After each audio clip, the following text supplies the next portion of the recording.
우리 인생들이 하나님께서 베푸신 가장 갖은 은혜와 사랑과 복을 잊지 말고 감사할 것을 늘 가르치십니다.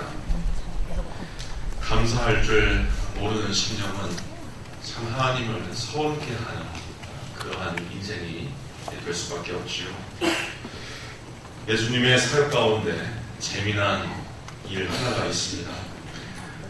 문둥병자 10사람이 예수님께 나와서 치유를 청했습니다. 주님, 우리를 불쌍히 여겨 주옵소서, 우리를 고쳐 주옵소서. 예수님께서 고쳐주심을 약속하고 너희의 몸을 제사장에게 보이라 해서 그들을 제사장에게 보냅니다. 거기까지 참 좋아요.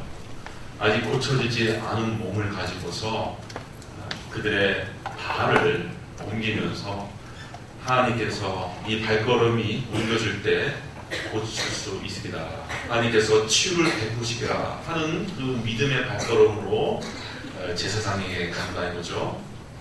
그 가운데, 길 가운데서 그들은 고침받습니다. 그런데 재미난 것은 그중 10사람 중에 9사람은 하나님의 율법을 또 하나님의 계율을 잘 알고 배우고 익혀왔던 유대인이고요. 그 중에 한 사람은 개, 돼지, 이방인 취급당하는 사마리아 문둥병자였습니다. 그러니까 유독 그 사마리아 문둥병자만 예수님께 와서 감사를 표합니다. 예수님의 말씀처럼 제사장에게 우리 몸을 보이기 위하여서 가는 도중에 나왔습니다. 너무 감사합니다 해서 예수님께 다시 찾아오는 거예요. 나머지 9 유대인들은 이야, 내가 고침받았으니 집으로 돌아가자, 내 약혼 자에게 가자, 또 주막에 가자 하면서 뿔뿔이 흩어졌는데 유독 한 사람만 예수님께 다시 찾아온 거죠. 이때 예수님께서 누가복음 17장 17절에 이렇게 말씀하십니다. 10사람이 다 깨끗함을 받지 아니하였느냐? 그 9은 어디 있느냐? 이 이방인 외에는 하나님께 영광을 돌리러 온 자가 없느냐? 예수님께서 탄식을 하시는 거예요. 감사라고 하는 것이 참 묘합니다. 남녀노소, 신분, 고하, 때로는 교육 수준과는 상관이 없습니다. 많은 것을 누린다고 해서 감사하는 인생도 아니고, 많이 배웠다고 또 교양적인 훈련을 많이 받았다고 해서 감사하는 것 아니더라고요.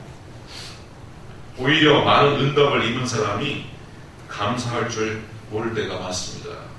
그래서 오죽하면은 세상에서 검은 머리 난 짐승은 거두는 것이 아니다, 이런 얘기를 하잖아요. 감사할 줄 모르는 거예요. 한 목사님에게 들은 이야기입니다. 목사님이 동물원을 방문했는데 원숭이 우리를 이렇게 바라보고 있었어요. 근데 마침 그 시간에 사육사가 원숭이에게 먹이를 주는 겁니다. 그런데 주인에게, 사육사에게 다가온 원숭이가 먹이를 탁 채워가더니 날쌔게 도망가는 거예요. 그래서 목사님이 그것을 바라보시면서 생각하기를, 저 원숭이는 여기 동물원에 온 지가 얼마 안 됐구나 해서 사육사에게 물어봤대요. 선생님, 이 동물원에 이 원숭이가 온 지 얼마 안 된 모양이죠? 그랬더니 하는 얘기가 걸작입니다. 맹거래요. 몇 년 되었습니다. 그러면은 왜 먹이를 저렇게 낚아채서 도망갑니까? 그렇죠. 이것이 동물과 사람이 다른 겁니다. 동물은 내가 한평생 바나나를 이렇게 주어도 고마운 줄 모릅니다. 이게 짐승인 것입니다. 이렇게 이야기를 하더라는 거예요. 흥미롭게도 하나님의 은혜의 역사를 지원하고 있는 출애굽기를 보면은 감사라고 하는 말이 전혀 등장하지 않습니다. 출애굽기를 우리가 다 읽어보셔서 알죠. 이집트의 압제와 이집트의 그 고난을 하나님께서 해방시켜줘서 정말 애굽의 장자를 치는 마지막 재앙까지 모면하여서 홍해가 갈라지고 다시 홍해에 이집트 군사들이 빠져 죽는 그러한 역사를 몸소 체험한 사람들입니다. 그리고 낮에는 구름기둥으로, 밤에는 불기둥으로 하나님께서 인도하시는 그 임재의 현장을 매 순간 바라보면서 진행하는 시절이에요. 그뿐만 아니죠. 새벽마다 하나님께서 만나와 메추 이야기를 내려주시고, 반석을 치니까 돌에서 물이 나오는 그런 기적을 보면서 살던 시대가 바로 출애굽 사건의 시대예요. 그런데 어찌된 명물인지 출애굽기에는 감사라고 하는 단어가 전혀 나오지 않아요. 오히려 원망이라고 하는 말이 7번 등장합니다. 참 묘하죠. 인간이라고 하는 것이 이렇게 묘해요. 그렇게 쏟아 부어주고 베풀어 주는데 감사라고 하는 말보다 원망이라고 하는 말이 더 많기 때문에 그렇습니다. 우리는 이처럼 자주 감사할 일을 잊습니다. 이게 저는 죄인으로서의 인간의 본질이 아닌가 그런 생각을 합니다. 사실 뇌 과학자들에 의하면은 우리 뇌라고 하는 것이 자주 접하게 되는 현실은 점차 없는 것으로 간주한다고 합니다. 자주 접하는 현실. 처음에는 낯서니까 거기에 대해서 어떤 생경함과 참신함을 느끼는데 반복되는 경험, 반복되는 조건이라면은 뇌라고 하는 것이 점차 없는 것으로 가정을 한답니다. 그래서 사람이라고 하는 것이 그 중독에 걸리는 거예요. 중독. 처음에는 1mm의 1g의 마약에 정말 쾌락을 느꼈어도 그게 만족스럽지 않으니까 2mg으로 또 3mg으로 자꾸 늘어나는 거 아닙니까? 처음에는 한 가지의 담배도 쓰고 아주 힘들었는데 이게 뭐 하루에 이제 한 갑씩 두 갑씩 피게 되는 거죠. 그래요. 우리는 어머니의 섬세한 사랑을 매일처럼 받아도 없는 것처럼 가정합니다. 생업 전선에 뛰어들어서 밤낮 수고하는 남편의 뒷모습을 매일처럼 봐도 수고하고 있는 것처럼 보지를 않는 거죠. 또 아내의 따스한 밥상을 매일처럼 받아도 없는 것처럼 그렇게 생각을 합니다. 우리의 삶을 되돌아보면 하나님께 감사할 일이 얼마나 많습니까? 앞서 대표 기도하시는 우리 집사님께서 말씀하셨지만 이 맥주 감사라고 하는 것이 얼마나 이게 감사할 조건인지 몰라요.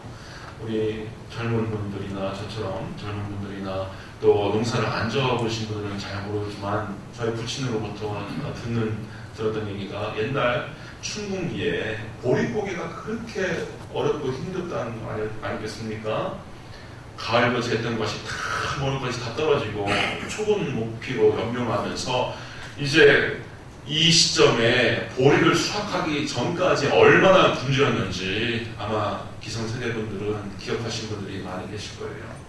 그렇게 굶주리다가 초본 목피로 연명하다가 가을 이 초여름에 보리를 수확했을 때 그 기쁨, 이제 살았다, 이제 다시 살았구나 라고 하는 그 안도와 감사가 얼마나 차고 넘치는 시절이 바로 이 즈음 아니겠습니까? 이처럼 우리가 지난 세월 혹은 반년 동안 하나님께서 여기까지 인도해 주시고 베푸신 은혜를 생각할 때 감사할 것이 참 많거든요. 근데 우리는 그것을 다 잊고 없는 것처럼 가정을 한다 이거죠. 받은 복을 세어보라 한 찬송가처럼 우리 삶의 궤적이 한 걸음 한 걸음 하나님께서 베푸신 흔적이 없는 곳이 없어요. 없는 곳이 없어요. 우리의 삶의 궤적이 여기까지 왔을 때 하나님께서 베푸신 아름답고 섬세한 은총이 없는 구석이 없어요. 발자국이라고 하는 작자 이상의 영시를 제가 한번 읽어드리겠습니다. 영어로 읽어드리는 거 아닙니다. 발자국. 어느 날 밤 어떤 사람이 꿈을 꾸었다. 그가 주와 함께 해변가를 걷고 있는 꿈이었다. 하늘 저편에 그가 살아온 일생의 장면들이 깜빡이며 보였다. 삶의 모든 순간들에 모래 위에 찍힌 2명의 발자국을 보았다. 하나는 자신의 것이고 그리고 다른 하나는 주의 것이었다. 그는 자기 인생의 마지막 장면부터 거슬러 발자국들을 자세히 돌아다보았다. 그런데 그가 살아온 인생 여정의 수많은 부분들에서 오직 한 명의 발자국만 찍혀 있었던 때가 있었다. 그는 그 시절이 인생에서 가장 힘겹고 슬펐던 시간이었음을 기억했다. 이 사실은 그를 당황케 하였고 그는 주께 이렇게 따져 묻었다. 주여, 제가 당신을 따르겠다고 결심했을 때 당신은 항상 저와 함께 있겠다고 하셨지 않습니까? 그러나 제 인생에서 가장 힘들었던 그 시기에 오직 한 명의 발자국뿐이었습니다. 제가 진정 당신을 필요로 하던 바로 그때 당신이 나를 떠났던 이유를 이해할 수가 없습니다. 그러자 주님은 이렇게 대답하셨다. 내 아이, 내 소중한 자녀야, 나는 너를 사랑한다. 나는 결코 너를 떠나지 않았다. 네가 힘겹고 괴로웠던 시기에 한 명의 발자국만 보았다고 했느냐? 그것은 쓰러져 있던 너를 안고 갔던 바로 내 발자국이란다. 우리는 변화무쌍한 사회를 살고 있습니다. 과거 농경 사회는 발전의 속도가 더디고요, 변화의 양상이 크지 않아서 현대보다 평온하고 여유로웠습니다. 그러나 현대는 발전의 속도가 엄청나고 변화가 심하니 분주하고 정신이 없어요. 여러분들, 제가 기사를 보다 보니까 아이폰이라고 하는 스마트폰이 나온 지 올해로서 또 10월달로서 딱 10년째랍니다. 10년째. 벌써 10년이 지났나. 근데 이 혁명적인 물건이 등장하면서 이 인류 문명이요, 지각 변동을 일으켰죠. 가끔 그 속담이 정말 참신하다 느껴질 때가 있어요. 우리가 손바닥을 들여다보면서 세상을 훤히 들여다볼 때 부처님 손바닥 뭐 이런 얘기도 하잖아요. 세상의 손바닥 속에서 세상을 본다 알아가는 말뜻에서 진짜. 그런데 뭐 남녀노소를 가리지 않고 손바닥을 통하여 손바닥만한 곳에서 세상을 우리가 바라보고 있습니다. 거기에서 금융거리도 하고요, 물건도 사고요, 이북이라고 해서 거기에서 교과서도 보고요, 참고서도 보고요, 아무튼 손바닥을 들여다보면서 세상을 보아요. 이러한 엄청난 지각 변동을 겪었는데 이것으로 인하여서 뭐 어플리케이션 시장, 전자책 시장, 스마트폰 시장, 스마트폰 게임 시장, 이것이요 천문학적인 그 증가세로 변화하고 있는 것이죠. 그런데 이제 4차 산업의 시기라고 하는 것이 이제 막 당도되기 시작해서 알파고로 대변되는 그 인공지능의 시대에 우리가 이제 처했습니다. 그래서 세상이 다시 한번 어떻게 변화될지 이제 아무도 예측할 수가 없어요. 아무도 예측할 수 없어요. 약사, 의사, 교사, 뭐 이런 분들 다 인공지능으로 대체할 수 있다라고 하잖아요. 근데 저는 안심했어요. 가장 알파고가 침탈에 들어서는 부분이 종균자입니다. 그래서 우리 아버지 말씀 잘 듣는 게 참 다행이구나 저는 생각이 들어요. 뭐 알파고가 세례를 주겠습니까? 예? 알파고가 신방을 가니겠어요? 근데 이렇게 발전이 빠른 것까지 좋은데 미래를 예상하는 일, 변화를 예측하는 일이 너무 힘들어지면서 사람들이 불안해하며 방황합니다. 이것이 큰 문제예요.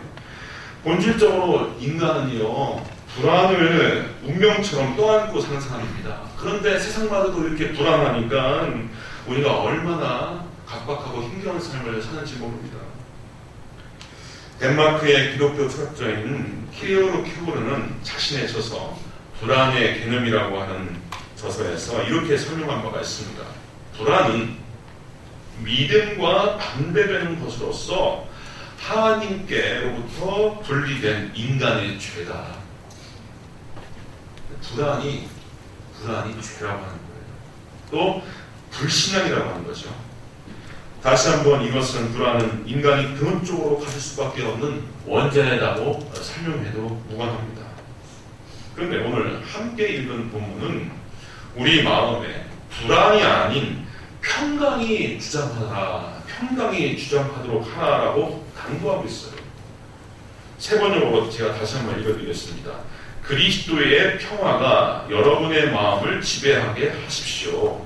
이 평화를 누리도록 여러분은 부르심을 받아 한 몸이 되었습니다. 이렇게 기록되어 있다 이거죠. 그런데 우리는 이렇게 반문할 수 있습니다. 아니, 우리가 평강을 누리기를 원하지 않는 사람이 어디 있는가? 그게 마음대로 돼? 평화롭고 싶고 평강을 누리기를 원하지만 그게 마음대로 되냐 이거죠.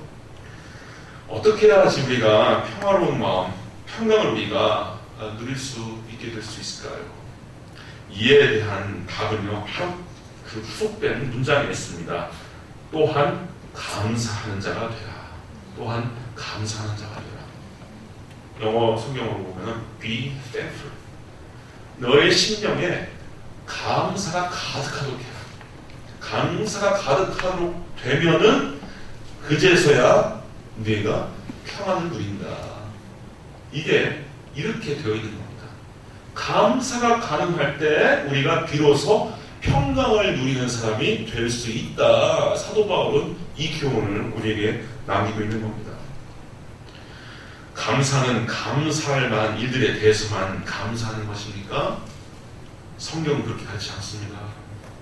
감사할 조건이 있어서 감사하는 것, 물론 그것도 중요하지만 도저히 감사할 수 없는 일들에 대해서도 감사할 수 있어야 평강을 누린다. 이렇게 교훈하는 겁니다. 여러분, 사랑하는 성도 여러분, 감사할 수 없는 것에 감사한다라고 하는 것은 은혜로운 하나님이 우리를 지혜롭게 섭리하신다라고 하는 것을 신뢰하는 자세입니다.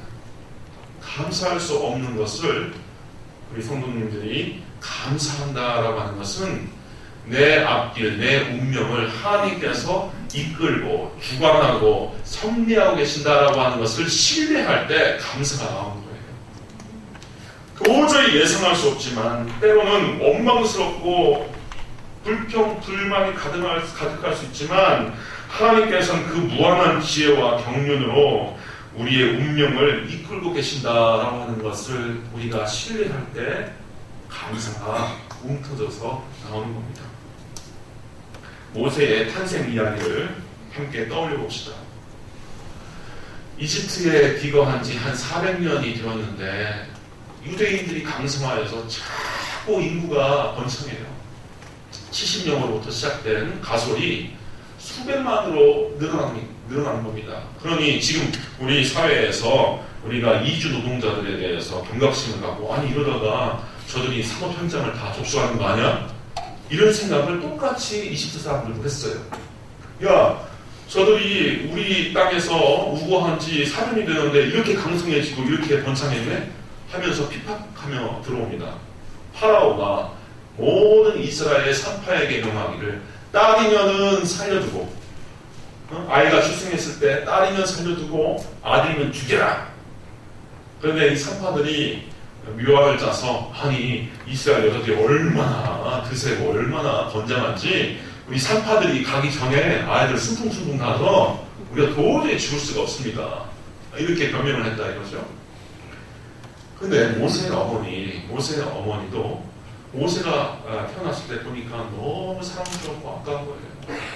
그래서 석 달을 숨겨서 감추어서 기릅니다.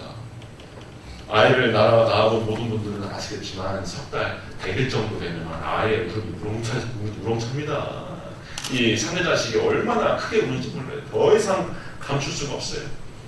그래서 눈물을 머금고 눈물 발각되면 이제 일종의 멸하니까요. 그 아이에게 갈대 상자를 엮어서 역청 콜타르와 또 남의 진을 이렇게 칠해서 아이를 모세를 곳에 담아서 나일강에 띄어보냅니다. 자기의 피부치를 가장 사랑스러운 그 아이를 그렇게 강에다 버리울 때 그 어머니의 마음이 얼마나 찢겠냐. 우리가 조금 더 상상력을 발휘해서 생각해보면은 아주 비참한 현장이죠. 내가 배 아파서 난 그 자식을 내가 버리고 내가 유기하고 내가 죽는 곳으로 내어버리니까 엄마의 마음이 얼마나 비참합니까? 그런데 하나님의 역사가 어떻습니까? 그거는 누구나 볼 때 참 비극적인 현장이다, 비참하다 그렇게 손가락질 할 수 있지만 하나님의 오묘한 섭리의 역사가 어떻습니까? 모세의 누이가 무심코 그게 어디로 떠나가는지 이렇게 보니까 하필이면 나일강가에서 파라오의 공주가 목욕을 하고 있는데 예? 그 모세의 갈대 상자가 그 파라오의 딸 공주 앞에 이렇게 떠내려오는 거예요. 열어봤습니다. 10중 8구 히브리 사람, 히브리인의 자식이에요. 근데 하나님께서 그 공주의 마음에 불쌍한 마음을 심어줬어요. 아이고 불쌍하다, 이거 히브리인의 자식이 또 이렇게 죽는구나.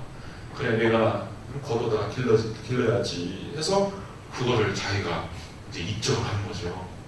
근데 그 누이가, 모세의 누이가 얼마나 이 영특한지 그 공주에게 쪼르르 달려가다니, 이 아이를 길러줄 유모가 필요하지 않습니까? 누가 젖을 먹여줍니까?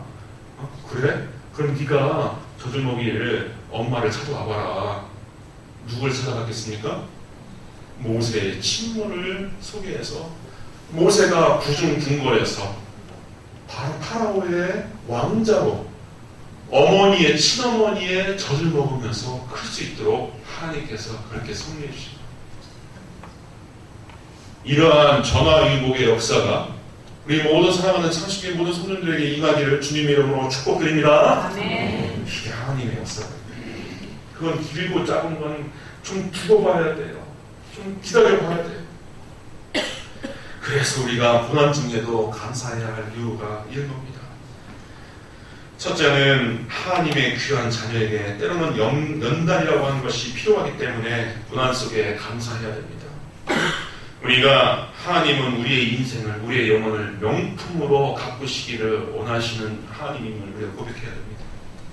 또 하나님은 그 귀한 자녀들에게, 그 청지기들에게 하나님의 일을 맡길 때 하나님은 훈련을 시키시요. 반드시 훈련을 시키십니다. 하나님의 사역에 특별한 부름과 소명에 있는 그리스도인들이 편안한 삶을 살기를 아예 생각하지 마세요. 특별한 하나님의 부름과 소명에 있는 분일수록 나에게 평안이, 세상 사람들이 말하는 부귀 영화가 있으리라, 이런 생각을 아예 안 하는 게 좋습니다. 고달픈 인생입니다. 어떻게 보면 여러분들 사전을 찾아보면 연단이라고 하는 말, 연단이라고 하는 말이요, 이게 우리가 뭐 훈련 혹은 뭐 교육 이런 식으로 우리가 생각을 할 수 있겠지만은, 그 연단이라고 하는 말을 찾아보면은 이게 그 기계공학 혹은 뭐 금속공학과의 용어지요. 쇠붙이를 불에 달군 후에 두드려서 단단하게 함, 이것이 연단, 단련의 의미입니다. 좋은 기구, 좋은 도구를 만들기 위해서, 좋은 창칼이나 농기구를 만들기 위해서 대장장이가 수백 번, 수천 번을 내려치는 것이 이게 연단입니다. 이게 단련이라고 하는 뜻이에요. 이 연단이라고 하는 작업을 통하여서 날이 서고 튼튼하고 장인의 손에 붙잡혀서 귀하게 쓰일 수 있는 그런 물건, 명품이 되는 겁니다. 똑같은 뜻입니다. 하나님 앞에서 우리가 때로는 연단받아야 할 이유가 하나님의 장중 안에 붙들려서 우리가 쓰임받는 일꾼이 되기 위해서 어쩔 수 없는 그러한 과정이라고 하는 것을 우리가 인정을 해야 됩니다. 중국의 철학자인 맹자는 이런 말을 한 적이 있습니다. 아주 성경적입니다. 하늘이 장차 사람에게 큰 임무를 내리면 반드시 먼저 그 마음과 뜻을 아프게 만들고, 뼈를 꺾고 힘줄을 끊고 몸을 삐쩍 굵게 만들고 그 하는 일마다 흔들어서 어지럽게 하니, 그것은 그 마음이 참을성을 갖추도록 만들어 불가능한 일을 이루는데 보탬이 되게 하기 위함이다. 와, 저는 때로는 이 유학자들의 글을 읽을 때, 야, 이게 이 사람들은 사실 인격신을 믿는 사람도 아니고 인격신의 성리를 인정하는 사람도 아닌데, 가끔 이런 얘기를 할 때 보면은 참 놀랍다 싶어요. 어쩜 이렇게 성경적일 수가 있나. 역시 하나님의 말씀에도 이렇게 기록되어 있습니다. 잠언 17장 3절에 보면은 도가니는 은을, 풀무는 금을 연단하거니와 여호와는 마음을 연단하느니라 했습니다. 베드로전서 4장 10절에도 보면은 사랑하는 자들아, 너희를 연단하려고 오는 불시험을 이상한 일 당하는 것 같이 이상히 여기지 말라. 그것은 마땅한 일이다 했습니다. 성도의 고난은 있어야 할 것이 있을 뿐입니다. 연단으로서 고난은 우리도 피해갈 수 없다는 겁니다. 그래서 우리가 감사해야 하는 거예요. 두 번째, 우리는 고난 중에 하나님의 뜻과 겸손을 배울 수 있기 때문에 감사합니다. 시편 119편 67절에 보면은 고난 당하기 전에는 내가 그 행하였더니 이제는 주의 말씀을 지키나이다 했어요. 고난이 안 찾아오면은 천반지축, 날 좀 보소 날 좀 보소, 자기가 내가 제일 세상에서 잘난 사람인 줄 알아요.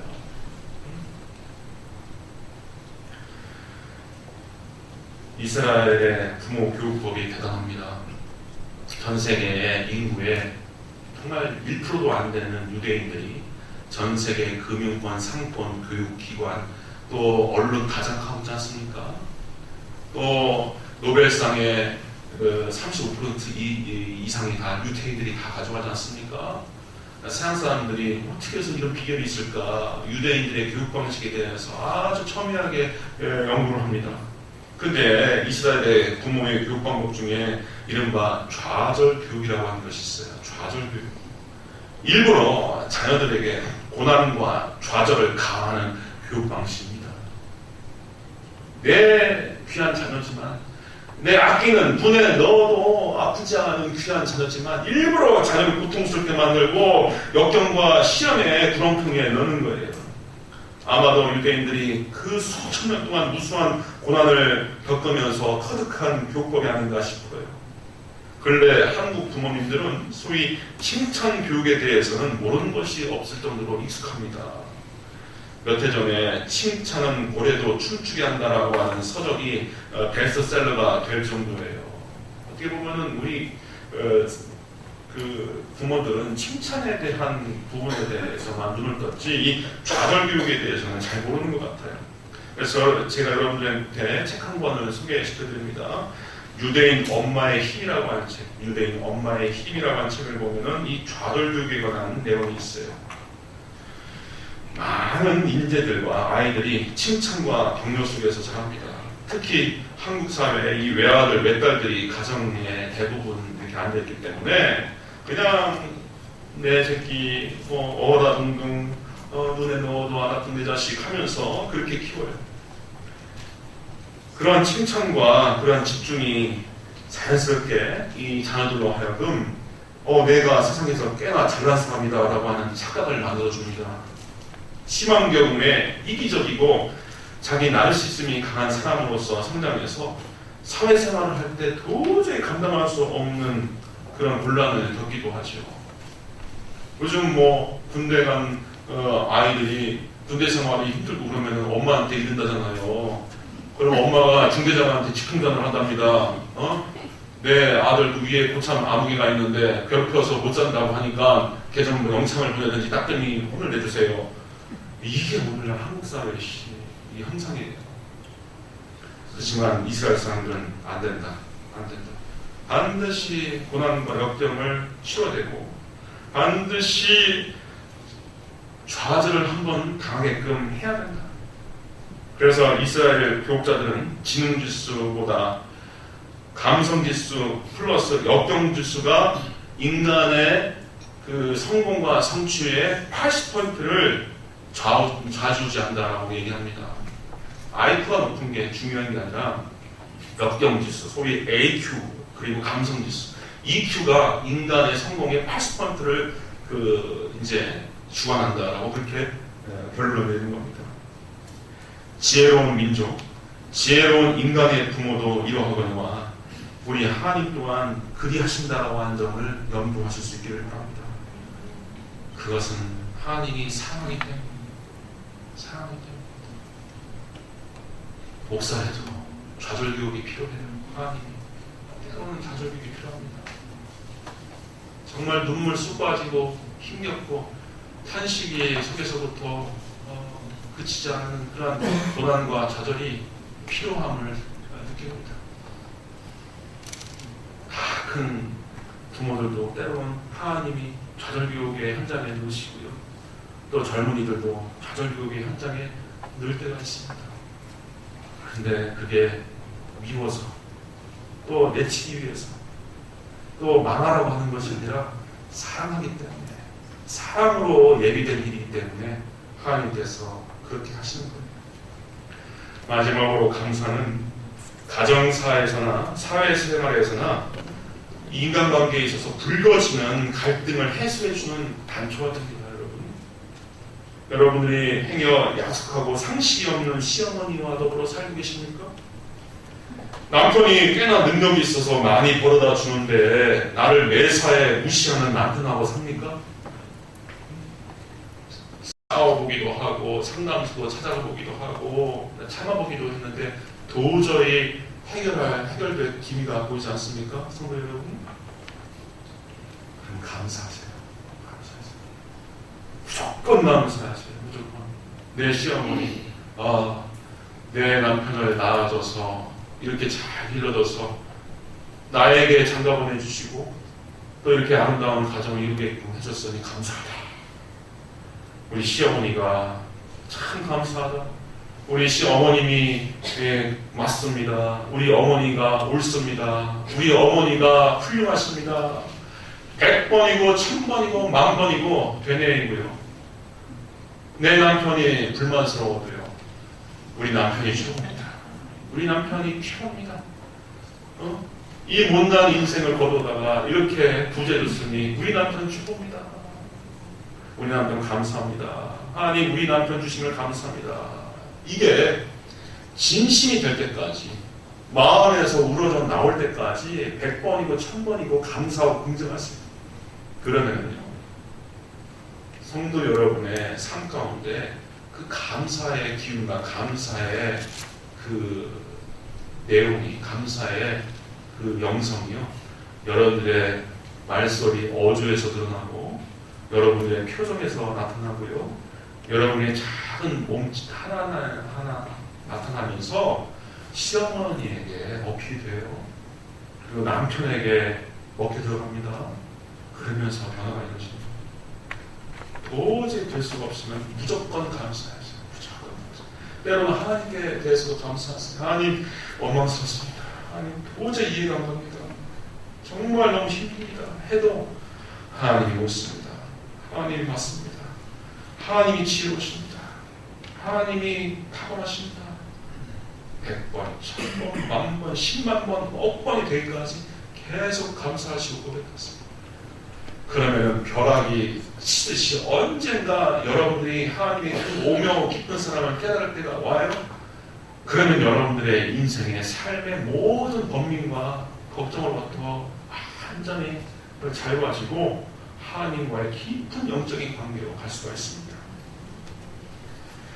맥주 감사 주일입니다.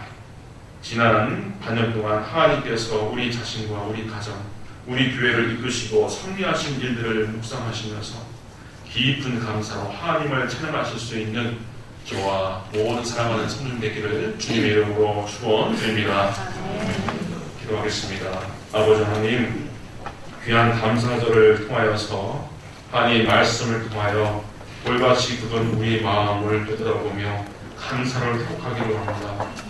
우리가 때로는 걱정, 근심, 염려, 불안에 사로잡혀서 감사를 잊어서 살아왔지만 아버지 하나님이 옳습니다. 여기까지 인도해 주신 하나님의 은혜와 사랑이 지혜롭습니다. 아버지 하나님의 섬세한 사랑과 그 섭리를 우리가 되돌아보면서 감사할 수 있도록 우리 모든 성도님들에게 풍성한 성령의 감사가 넘칠 수 있도록 역사하여 주옵소서. 예수님의 이름으로 기도하옵나이다. 아멘. 이 시간 세례식을 갖겠습니다. 호명하는 우리 성도님들은 앞으로 나와 주실 수 있기를 바랍니다. 김누리 성도, 그리고 김영은 성도, 박미애 성도, 오세준 성도, 이혜순 성도, 순서대로 오른쪽부터 서주실 수 있길 바랍니다. 가운데로 나와 주십시오. 좀 더.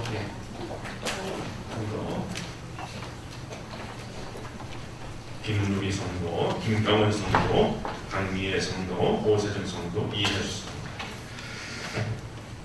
세례라고 하는 의식은 우리의 삶을, 우리의 운명을 예수님의 운명과 연합시키는 의식입니다.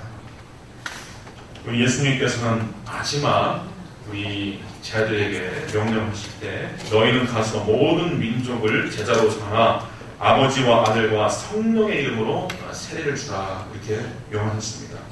그 분부대로 여러분들에게 세례를 베풀어서